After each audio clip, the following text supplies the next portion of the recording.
Assalamualaikum warahmatullahi wabarakatuh. Nama saya Ditinta Kurnia Tasya, NIM B03219015. Di sini saya akan menjelaskan di bab ke-15 buku Konseling Individual Konsep Dasar dan Pendekatan Profesor Dr. Syamsu Yusuf LN MPD. Nah, di konseling realitas bab 15 ini kita sudah tahu bahwa penemu dari konseling realitas ini adalah William Glasser. Nah, di konseling realitas ini memiliki pandangan hakikat manusia. Menurut Glasser meyakini bahwa manusia dilahirkan disertai 5 kebutuhan bawaan, yaitu survival, love and belonging, power of assessment, freedom or independence, and fun.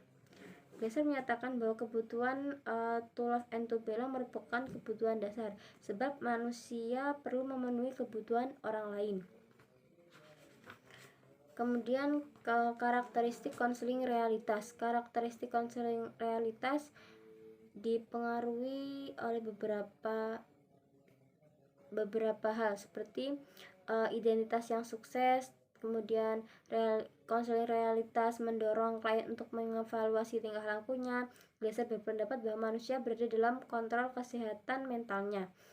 Dan dalam bukunya Positive Addiction, Glasser mencoba mendefinisikan kembali tentang konsep addiction atau adiksi. Ada kecenderungan bahwa adiksi dipahami sebagai sesuatu yang negatif dan harus dihindari.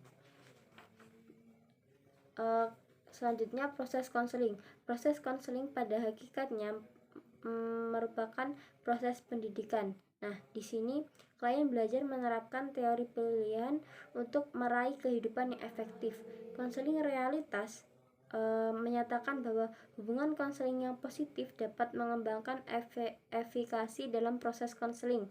Proses konseling difokuskan kepada perilaku yang terjadi atau present behavior dan tidak mencoba mengeksplorasi peristiwa masa lalu seperti trauma masa kecil.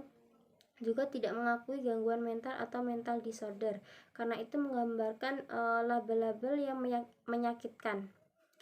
Teknik konseling sendiri, dari teknik utama konseling realitas adalah mengajar klien bagaimana menggunakan teori pilihan untuk memenuhi kebutuhan dasarnya dengan cara-cara yang bertanggung jawab. Ada 4 tahap yang diberi akronim WDEP. Yang dimaksud adalah W yaitu keinginan atau want, kebutuhan atau persepsi klien. Pada tahap pertama ini, konselor membantu klien untuk menemukan keinginan atau harapannya.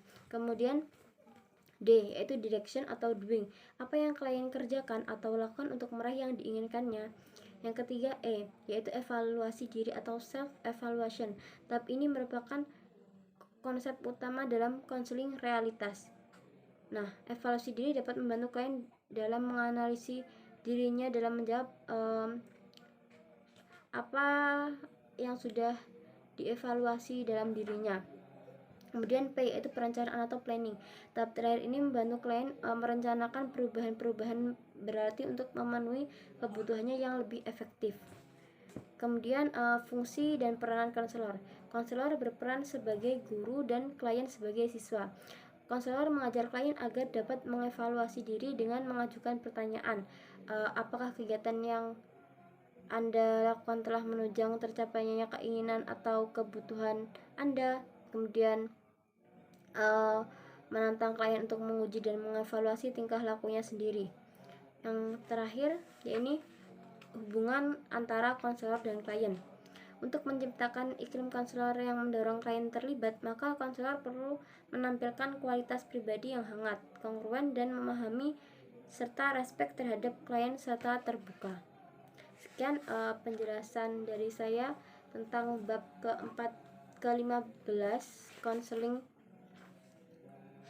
realitas ini dari buku Konseling Individual Konsep Dasar dan Pendekatan Profesor Dr.